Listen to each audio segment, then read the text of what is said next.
It up, shot won't fall. Wilson, what looks like over the back. Well, oh boy. Jump ball is the call. Wow. Stephanie White's upset about that. I thought that was over the back. Wow. Watch this. That's a jump ball? That should have been a jump ball at least. That's what the official score sheet claims. But anyone who saw the play knows what really happened. A'ja Wilson came crashing in from behind, swiping at the ball while Lexi Hull had already established perfect position. Textbook boxing out like every fundamentals guide teaches. Still, the referees ruled it a 50-50ths play. But fans weren't fooled. The broadcast crew was stunned. The coaches on both sidelines were losing their minds.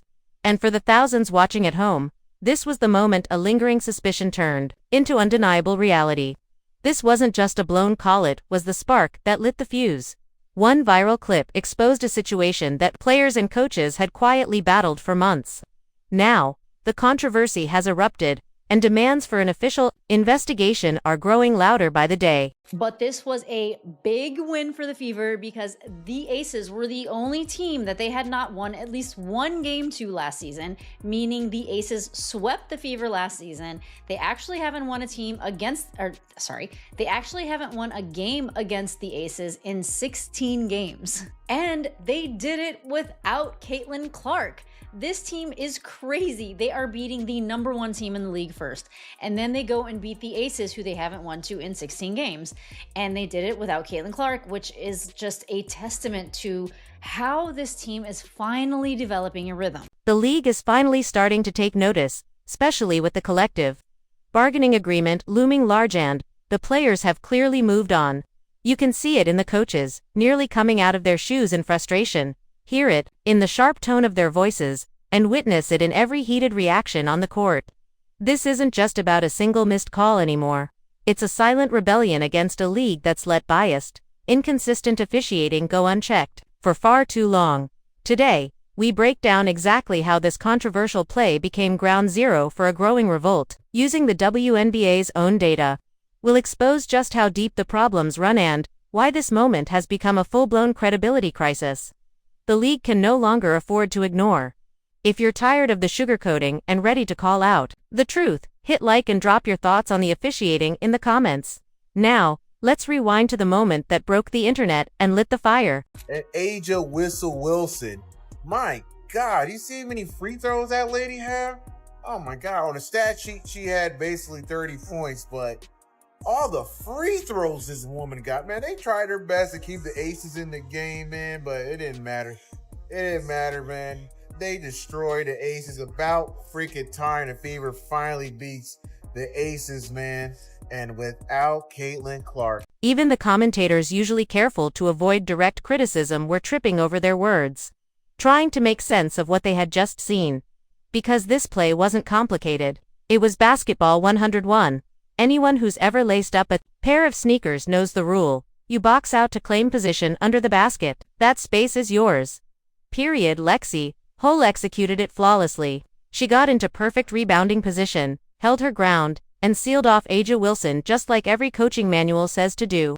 Wilson, on the other hand, ignored all of it, launched straight over Hull's shoulders and making obvious contact. Clear, over the back.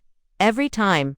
This is the textbook definition of a foul 99 out of 100 times. That's Indiana Fever ball. Plain and simple. It's a foul. It's a third.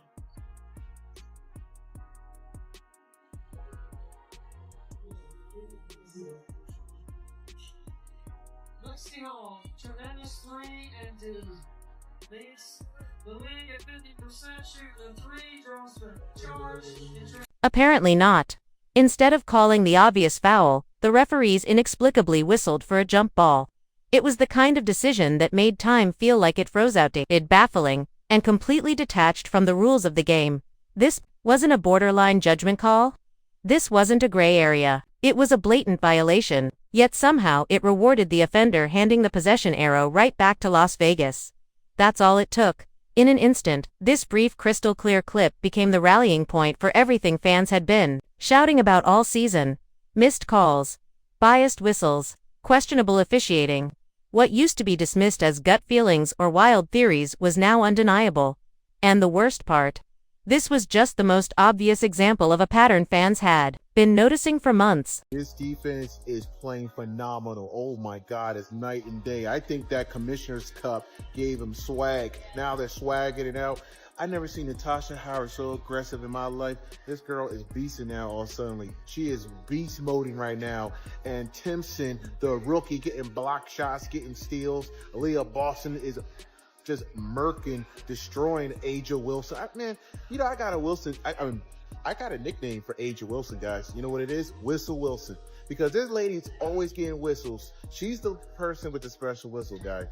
Every freaking time. And then she goes to the free throw line. Freaking free throw merchant. I think she's related to SGA. But anyway, she's not playing that great. Because when you zoom out, that one play becomes part of something far bigger and far uglier. Fans even have a name for it, Whistle Wilson. And no, it's not just a throwaway Twitter meme. It's evolved into a full-on grassroots data project. Diehard WNBA fans have been tracking Aja Wilson's every move, logging every soft foul she draws and every no-call she benefits from. And in this game, the trend couldn't have been more obvious. The numbers say it all. Wilson went to the free throw line 13 times. Meanwhile, the entire Indiana Fever rostered 12 players over 4 full quarters managed just 17 total attempts. One player nearly matching an entire team at the line. Let that sink in. The Aces tried to put a little run together to start the third quarter, and Sophie Cunningham and Lexi Hull shut that shit down. They shut it down by hitting some big shots. All right? That steal led to the only 2 points that Sophie Cunningham had. But it was big. So right here, let's start Aaliyah Boston right here. That's Sydney Colson to Boston. She going to drive into the lane. Wilson. And I've got to tell you, she gave Aja Wilson all she could handle. And this isn't just internet noise, it played out in real time, right there on the broadcast. Even the commentators, who usually tread carefully, couldn't avoid the obvious. Despite their attempts to stay neutral, they acknowledged what everyone was seeing. The whistles were one-sided.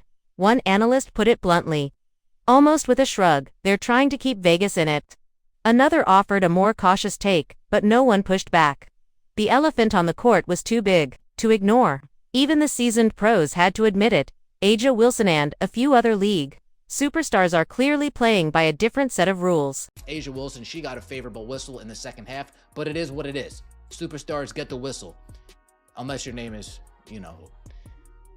29 points for Aja Wilson, 3 boards, 3 personal fouls, 3 turnovers, 9 for 18 from the field, 11 for 13 from the free throw line. Look at the rest of her team.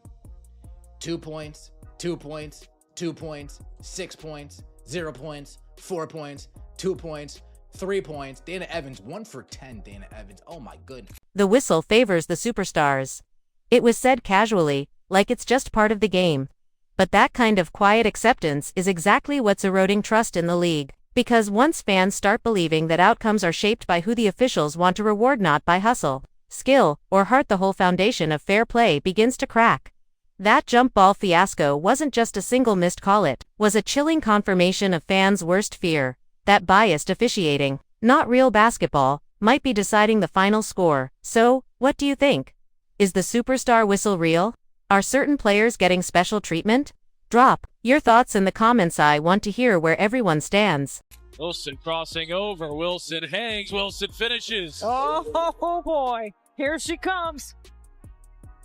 See, Hull, a much-needed answer for Indiana. See, after the miss, Hull on the floor again, finds Mitchell, right corner for 3. Good! It's Mitchell the other way for 2. 57-38 Fever with 3:35 left in the third quarter.